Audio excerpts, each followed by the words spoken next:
Olá, gente! Bem-vindo à nossa cobertura de provas. Para quem não me conhece, meu nome é Aline, eu sou infectologista pediátrica, formada pela USP, das duas especialidades, sou formada em medicina pela Universidade Federal Tocantins e hoje a gente vai conversar sobre pediatria na prova da AMP, tá bom? Vamos fazer um resumão aí para você que está se preparando para essa prova e vamos começar falando das principais características dessa prova.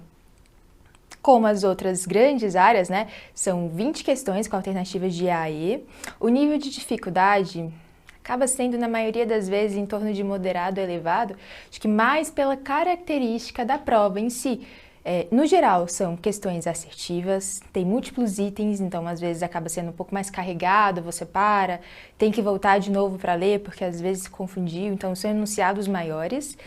Geralmente, ele começa ali expondo um pouco do caso clínico para você dizer se aquela afirmativa em torno do diagnóstico e conduta é verdadeira ou falsa, ou mesmo da própria fisiopatologia da morbidade que ele está abordando ali também. No geral, a prova é um pouco mais conceitual, cobra um pouco mais de memorização, então acho que isso traz aí um ponto da dificuldade dessa prova e felizmente, ela tende a ter aí um padrão linear de cobrança ao longo dos anos. Então, acho que o que vai ajudar vocês, de fato, é focar no que a banca tem mais cobrado nos últimos anos, tá certo? Vamos relembrar, então, um assunto, né, que cai bastante aí, que é a própria pneumonia, tem caído aí nos últimos anos. A gente sabe que a definição de pneumonia é o processo inflamatório da via aérea inferior, que o diagnóstico, essencialmente, é feito baseado na clínica, né? Isso, inclusive, já foi aí, em algumas provas, um ponto de afirmativa. Você colocar que o diagnóstico de pneumonia é essencialmente clínico, tá bom? Pneumonia, classicamente, né, a gente tem febre, sintomas respiratórios, taquipneia, taquidispneia, porque a gente tem a inflamação desse parênquima pulmonar, né? Então, geralmente, esses são os principais sinais e sintomas associados à pneumonia, tá certo? Sibilância, quando aparece no enunciado, inclusive da AMP também, está mais associada a quadros virais, tá certo? Não que a pneumonia não pode ser viral, a gente vai falar um pouquinho mais sobre isso, mas em geral tem sido associado mais a uma bronquiolite viral aguda ou pneumonia, mas na criança mais velha, quando a gente fala de pneumonia atípica, que é aquela febre um pouquinho mais arrastada, mais indolente, aquela tosse um pouco mais seca, um pouco mais arrastada também, e aí a criança que nunca tinha sibilado, eventualmente sibila junto com esse quadro, tá bom? A maior parte das pneumonias tem etiologia viral, e a gente vai falar um pouco, inclusive, das etiologias, baseado nas duas principais fontes que a AMP dá pra gente, a própria Sociedade Brasileira de Pediatria e o Nelson, tá bom? Mas a gente também sabe que em cerca de 30% dos casos a gente tem co-infecção bacteriana, ou seja, basicamente a bactéria se aproveita e acaba infectando em cima, já que nós somos colonizados em múltiplos sítios e também no nosso sistema, né, pulmonar, tá certo? Então, eventualmente na prática clínica a gente não consegue distinguir muito bem o que é apenas viral, o que pode ter co-infecção bacteriana, então a gente acaba fazendo um tratamento empírico presumido com antibiótico terapia, pensando nos principais agentes. Vamos falar um pouquinho sobre etiologias? Aqui a gente trouxe, inclusive no comparativo, as principais, né, os principais patógenos associados de acordo com cada faixa etária. Vamos começar aqui no Nelson. No Nelson, ele coloca aqui que os neonatos e menores de 3 semanas de idade, a gente está mais pensando nos agentes relacionados à via de parto, nos nossos gram-negativos, Streptococcus B, E. coli. Diferente que a SBP, também prioriza esses agentes, mas até os 2 meses de idade. No geral, a prova, se for cobrar, vai cobrar aí realmente um recém-nascido, ou no máximo um lactente muito prematuro, digamos assim, até 1, 2 meses no máximo, e ele vai querer que você lembre que a flora, né, geralmente os agentes associados a essa patologia podem estar mais associados à via de parto, tá bom? Dos 2 aos 6 meses, lá na SBP, ele foca um pouco mais nos agentes atípicos, né, que inclusive, lembra da pneumonia febril do lactente, que pode estar associado a esses agentes também? Já no Nelson, ele traz que das 3 semanas aos 3 meses, e aí passando lá na vida escolar até os 5 anos, principalmente a gente vai ter aí os agentes virais, tá certo? Lá na SBP, ele coloca sim um vírus como principal agente, mas ele coloca a partir dos 7 meses de idade até os 5 anos, e as duas são muito similares quando falam que a partir dos 5 anos a gente tem um predomínio maior dos agentes atípicos novamente, tá? Mas vou ser sincera com vocês, tá? Aqui, esses escolares, na grande maioria das vezes a gente está falando de pneumococo. E a banca da AMP adora cobrar isso, né? E quando a gente pensa em agente bacteriano, primeira, segunda e terceira opção acaba sendo o pneumococo, mas você tem que lembrar ali que, principalmente a partir de 5 anos, a gente também tem aí a presença e a importância maior dos agentes atípicos, tá bom? Resumindo aqui, né? Principais agentes da pneumonia na pediatria. Se ele não especificar a idade, a gente vai presumir que são os agentes virais. Principais agentes da pneumonia até 2 meses de vida, agentes bacterianos, e lembra, aqui a gente lembra da flora geniturinária materna. Principal bactéria causadora de pneumonia, até que me prova o contrário, acaba sendo o pneumococo, tá bom? E principais bactérias causadoras de pneumonia em maiores de 5 anos, a gente tem que lembrar também dos atípicos, especialmente Mycoplasma pneumoniae, tá? Aqui eu trouxe esse fluxograma da Sociedade Brasileira de Pediatria, que ajuda muito a gente distinguir as síndromes clínicas quando a gente tem tosse, febre, desconforto respiratório, tá bom? Vamos dar uma olhadinha?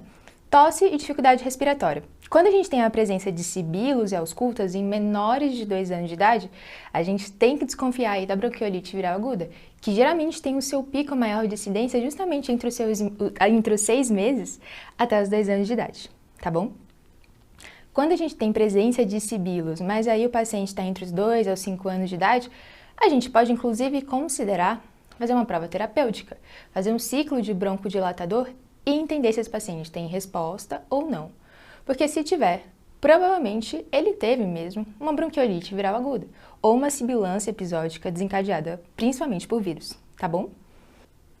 E quando eu tenho então tosse, dificuldade respiratória, ausência de sibilos à ausculta e comprometimento do estado geral, especialmente associado a desconforto respiratório, aí eu tenho que realmente ligar o sinal de alerta não só para uma pneumonia, mas provavelmente para uma sepse de foco pulmonar, tá bom?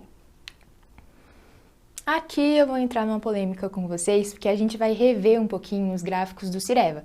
O Cyreva é um sistema de vigilância nacional que ele estuda as doenças invasivas dos agentes que a gente tem vacinação no nosso Programa Nacional de Imunizações.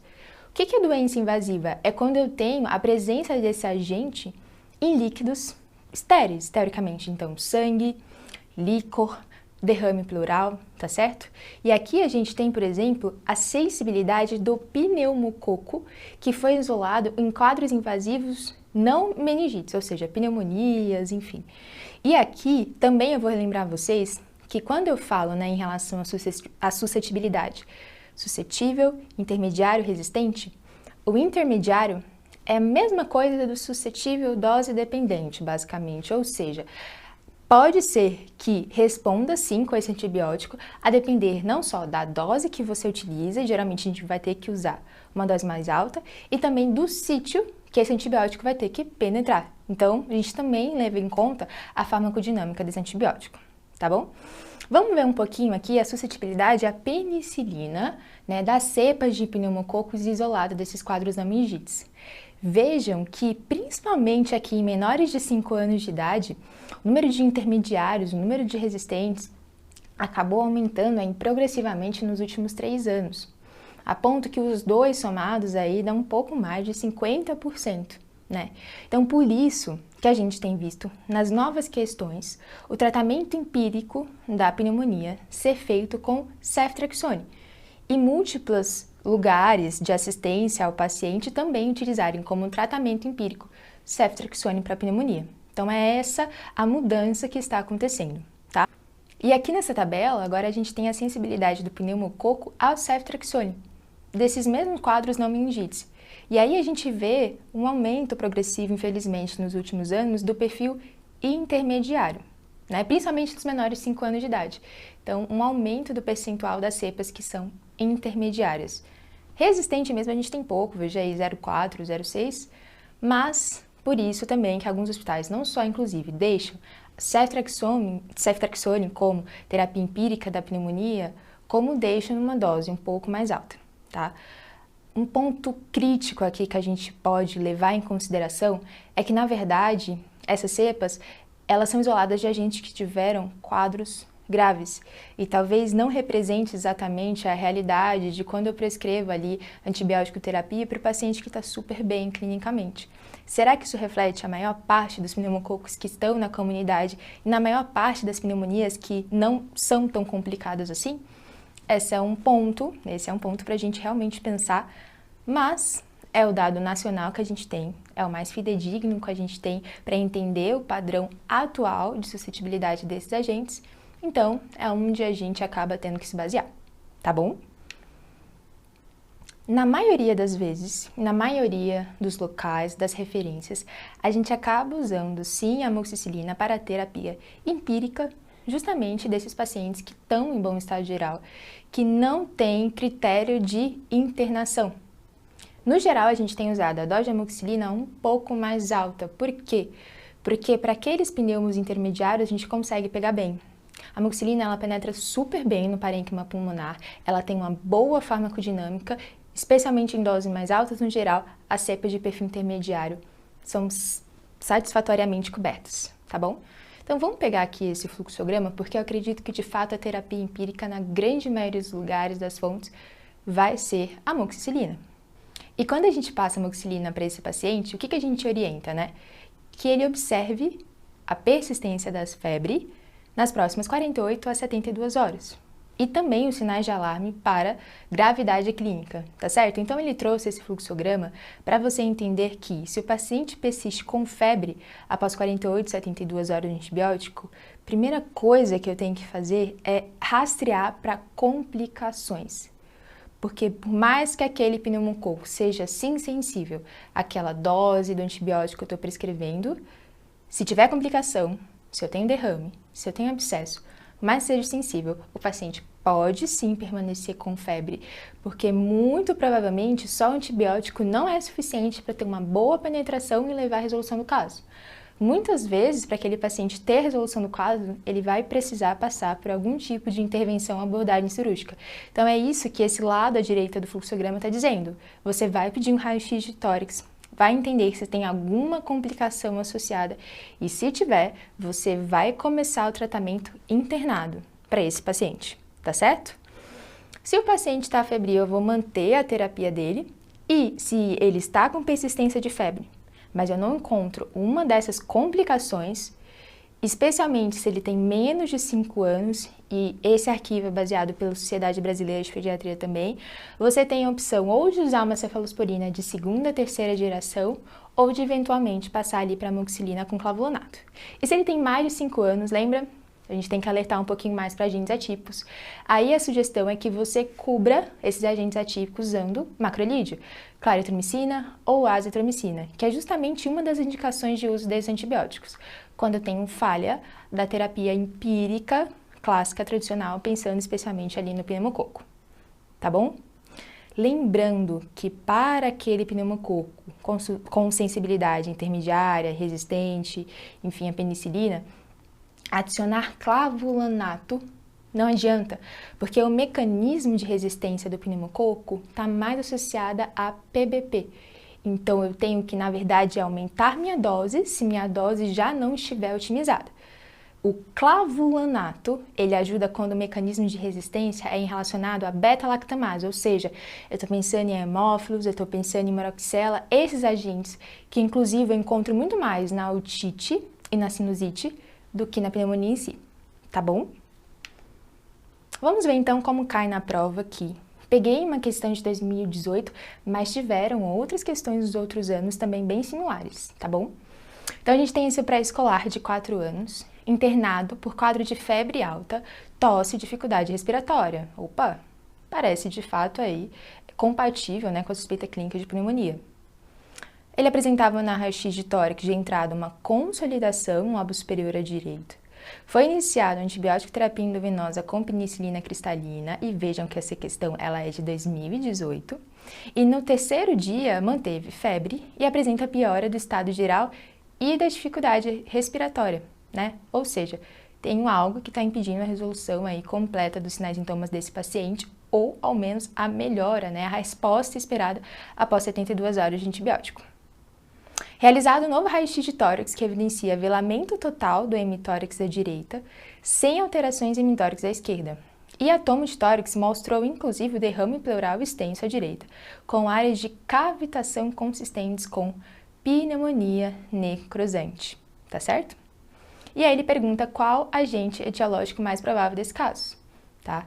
E aqui, lembra, ele até colocou 4 anos, eu achei que ele ajudou nesse sentido, porque de fato, nas duas fontes que ele coloca, quando a gente pensa em agente bacteriano, o principal agente é pneumococo.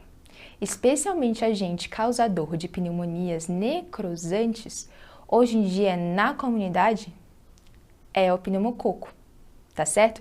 Especialmente o sorotipo 19A, tá? Que está presente aí na vacina da pneumo 13 e não na vacina da pneumo 10. Ele tem sido o agente mais causador de pneumonia necrosante, tá certo? A gente sabe que o Staphylococcus aureus, ele causa, sim, bastante derrame pleural, pneumatocele, tá certo? Mas quando a gente pensa em pneumonia necrosante na comunidade, especialmente entendendo que um paciente de 4 anos de idade, a causa mais comum, o agente bacteriano mais comumente associado, vai ser sim o pneumococo, tá bom? Agora vamos para a cirurgia pediátrica, que cai bastante na prova, tenho quase certeza que tem alguém da banca que é cirurgião pediátrico, tá? E aqui a gente vai abordar alguns assuntos mais cobrados nos últimos 5 anos, tá? Estenose hipertrófica de piloro, megacólon congênito e enterocolite associada, inclusive, e apendicite aguda que não cai não, gente, despenca, caiu bastante nos últimos anos, tem participado aí desse padrão linear de cobranças, tá bom? Vamos lá, então, falar da estenose hipertrófica de piloro. É a principal causa de obstrução gástrica na infância, tá? Tem o pico de incidência em torno de 2 a 8 semanas de vida, ou seja, nos enunciados ele vai mostrando que o paciente não nasceu com nada diferente, mas ele foi evoluindo com a clínica D a partir das 2 semanas de vida, tá bom? Os vômitos, né, que são muito caracteristicamente associados à estenose hipertrófica de piloro, são vômitos em jatos, geralmente em torno de 30 a 60 minutos após a alimentação, e eles são não biliosos, inclusive com restos alimentares, tá bom? Do exame físico, geralmente, ele coloca ali para auxiliar, que acaba visualizando ondas peristálticas visíveis, né, de um hipocôndrio para o outro, e a oliva palpável, tá? O exame de escolha é ultrassom de abdômen, e isso já foi algumas vezes aí cobrado, que o exame de escolha era ultrassom de abdômen para o diagnóstico. E quando a gente fala do tratamento, uma das coisas mais importantes, de fato, é fazer a estabilização clínica adequada desse paciente com reposição hidroeletrolítica, porque é muito comum que esse paciente apresente distúrbios hidroeletrolíticos. Isso já foi algumas vezes ali colocado como afirmativa para você dizer se é verdadeiro ou falso, então lembre-se muito disso. E claro, né, parte do tratamento também vai envolver a abordagem cirúrgica. Então, quando a gente tem aí a estenose hipertrófica de piloro, um dos sintomas mais comumente associados são os vômitos. Quando a gente vomita, a gente perde HCl, então a perda de cloreto me dá uma hipocloремia, né? E a perda de H+, me dá uma alcalose metabólica. Em conjunto, eu também tenho uma perda renal de K+, e posso ter também uma hipocalemia. Então, alcalose metabólica, hipocalemia e hipocloremia são os distúrbios hidroeletrolíticos mais cobrados nessa prova. Também pode cair ali para você como alguma alternativa para você julgar se é verdadeiro ou falso. Inclusive a alcalose metabólica, ele gosta de te confundir, falando, é acidose metabólica, é outra coisa. Não, é alcalose metabólica, tá bom? Agora, falando do megacólon, né, congênito e a enterocolite associada, muitas vezes ele cobra já os 2 quadros associados, né? O megacólon é essa aganglionose congênita do cólon devido à falha justamente da migração dos neuroblastos da crista neural. Então tem uma disfunção neurológica justamente desse intestino, tá certo? E consequentemente eu vou ter o megacólon congênito decorrente dessa disfunção neurológica.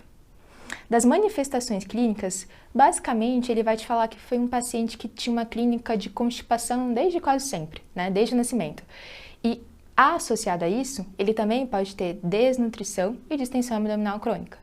Quando eu tenho uma enterocolite associada, justamente porque a distensão dessas alças propicia o supercrescimento bacteriano, levando aí à enterocolite posteriormente, esse paciente evolui com uma clínica infecciosa associada, de febre, vômitos, desidratação.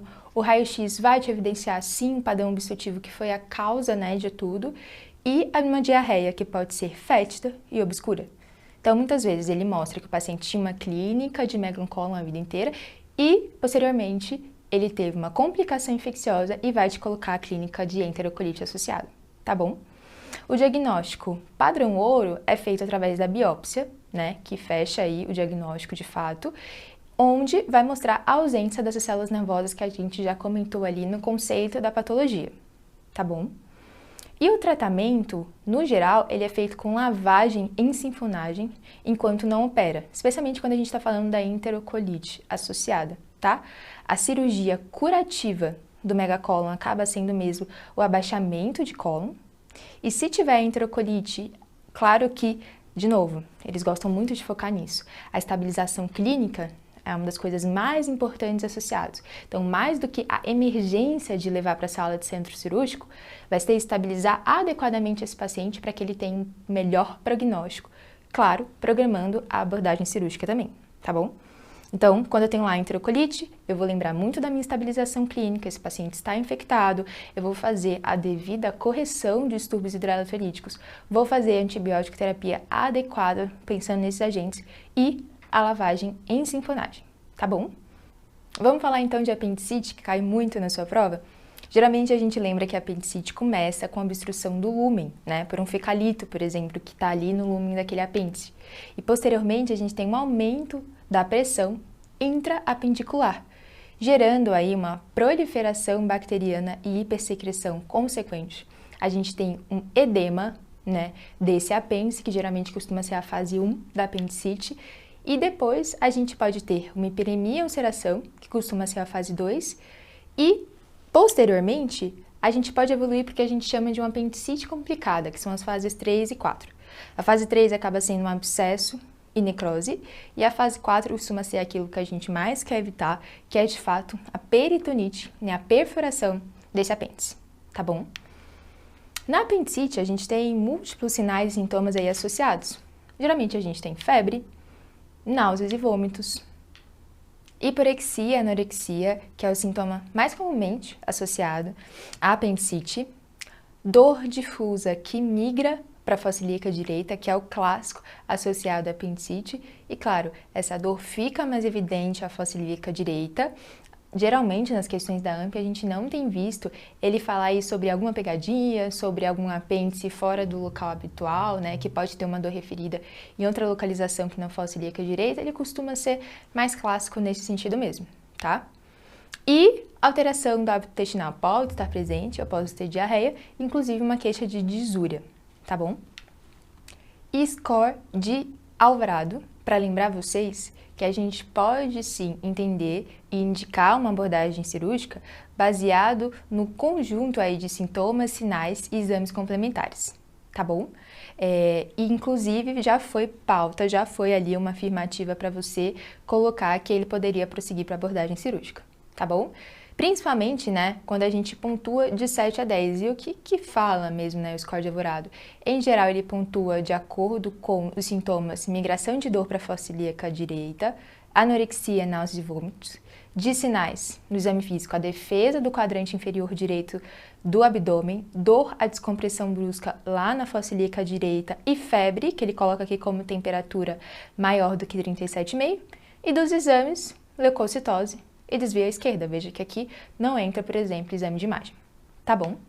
Aqui, dentro do tratamento da apendicite, é claro que a gente sempre lembra que é necessário apendicectomia, remoção cirúrgica. Mas lá nas afirmativas, do que geralmente costuma ser cobrado na prova, ele gosta que você lembre que é muito importante fazer a estabilização desse paciente de forma adequada e não correr como emergência para a cirurgia, né? O mais importante é fazer ali uma boa condução também pré-cirúrgica desse paciente. Então, ele entende que é um tratamento de urgência, mas não necessariamente de emergência. Então, ele enfatiza muito a necessidade de uma adequada abordagem pré-cirúrgica, reposição hidroeletrolítica, antibiótico terapia. Então, ele tende a deixar isso explícito ali nas afirmativas e ao longo dos anos ele vem enfatizando isso cada vez mais, tá? A gente vai agorinha ver uma questão também que ele aborda sobre isso, tá bom? Lembrando que a apendicite não complicada, a antibiótico terapia pode ser feita somente na indução anestésica. Tem sim algumas bancas, por exemplo, que te falam que você pode manter por até 24 horas. Mas já caiu uma questão de antibiótico terapia em apendicite não complicada no AMP. E ele deixou claro que ele utiliza a referência que refere sobre antibiótico terapia apenas na indução anestésica, que é o que muitos serviços acabam também utilizando, tá bom? Agora, apendicite complicada, no geral, ele coloca ali 5 a 7 dias de antibiótico terapia.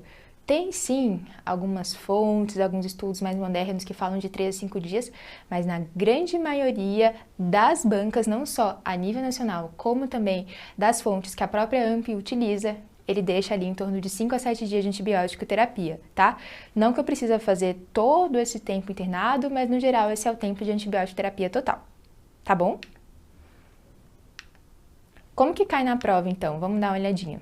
Essa questão de 2022, ele coloca aqui no enunciado falando sobre a apendicite aguda, continua a ser o quadro cirúrgico agudo mais comum em crianças e a principal causa de morbidade infantil, e sobre a apendicite aguda na infância, assinale a opção correta. Alternativa 1, a tomografia de abdômen nosso e-mail tem sido o exame de escolha para a confirmação diagnóstica, e na verdade, na pediatria, o exame de escolha acaba sendo o ultrassom de abdômen, porque quando a gente vai eleger um exame de escolha, não só a gente leva em conta a sensibilidade daquele exame para aquela patologia, mas também o quanto é acessível, o quanto é menos invasivo.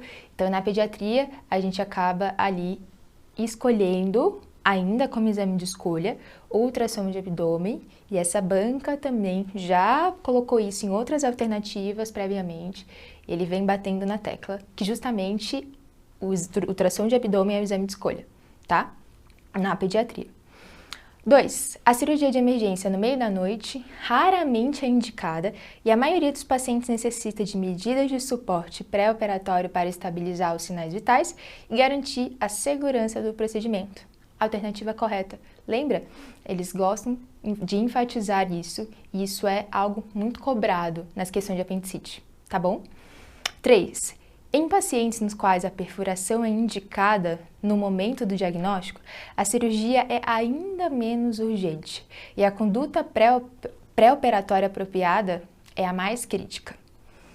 Eu sei que quando a gente olha, dá um certo desconforto assim, mas vamos pensar numa apendicite complicada, num paciente que em geral tem maior risco, por exemplo, de uma infecção generalizada, sepse. Esse é o paciente que tem o maior risco, inclusive operatório.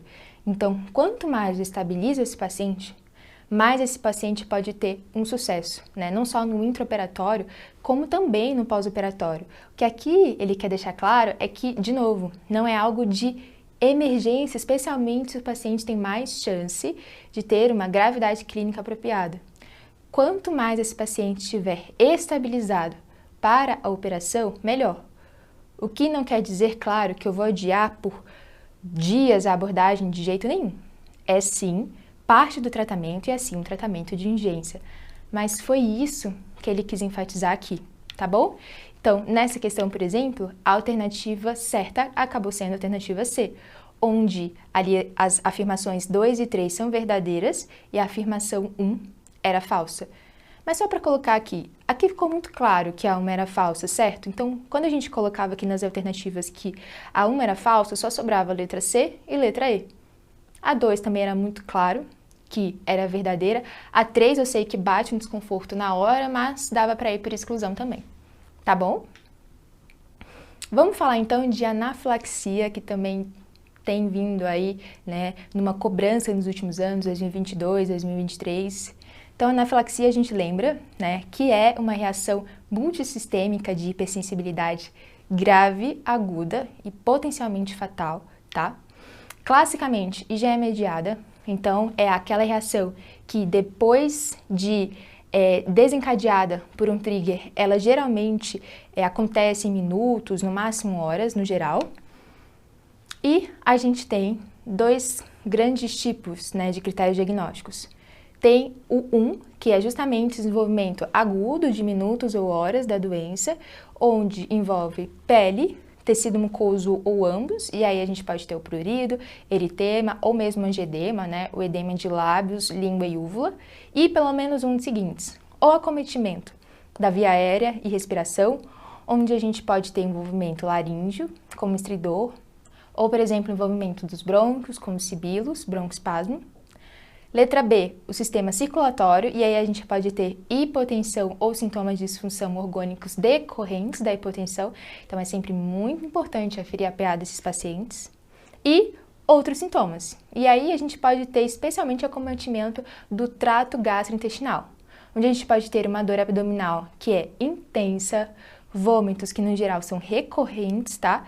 Em especial após exposição de alérgenos não alimentares.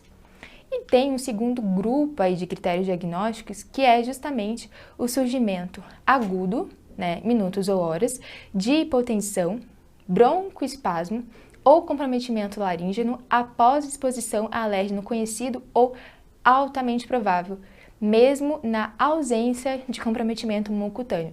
Na verdade, é isso que eu quero alertar para vocês. Tem sido uma tendência, não só da AMP, como também de outras bancas, de colocar ali uma anafilaxia que não tem acometimento mucocutâneo, que é o clássico que a gente lembra, porque de fato é o sistema mais acometido. Mas tem sim a possibilidade da gente fechar a anafilaxia mesmo sem envolvimento mucocutâneo, que é justamente o que esse grupo 2 aqui de critério diagnóstico nos mostra, tá bom? Condutas da anafilaxia. Na medida do possível, a gente vai remover o trigger, né, associado a esse paciente. A gente sabe aí o possível desencadeante, a gente retira do meio desse paciente. A gente vai sempre conduzir na sala de emergência, MOV, ABCDE da forma mais adequada possível, e a droga, né, que a gente tem que fazer ali primeiro vai ser a adrenalina IM. Adrenalina IM, vasto lateral da coxa, adrenalina pura, feita na dose de 0,01 mg quilo, com dose máxima de 0,5 mg, né, se esse paciente tiver um peso maior. Você pode sim repetir a dose se necessário, e você pode avaliar se você repete a dose depois de pelo menos 5 a 15 minutos, considerando que foi ali refratário à anafilaxia. E quando a gente fala das demais medicações, que geralmente são as medicações de segunda linha, a gente fala sobre reposição fluida, né, expansão volêmica 20 ml por quilo, porque não raramente esses pacientes chegam em algum grau de taquicardia ou mesmo de estabilidade hemodinâmica, tá? A gente pode fazer beta-agonista via inalatória, salbutamol, porque, de novo, pode ter envolvimento, né, justamente levando a broncoespasmo, então a gente pode usar o salbutamol para ajudar na estabilização respiratória desse paciente. E também a gente pode utilizar antihistamínico e corticoide justamente para acelerar a melhora desse paciente, inclusive evitar um pouco daquela reação bifásica da anafilaxia, tá bom? O paciente com anafilaxia, no geral, é um paciente que a gente vai manter em observação no pronto-socorro por pelo menos 6 a 8 horas, a depender da fonte ali que você utiliza. Porque, de novo, é um paciente que chegou com uma reação grave, potencialmente fatal, que tem ali a possibilidade de um novo quadro posteriormente, numa reação bifásica. Então, as fontes científicas geralmente recomendam a gente manter esse tempo de observação no pronto-socorro, por mais que ele esteja super bem ali depois de 2, 3 horas das primeiras medidas que você tomou, tá bom?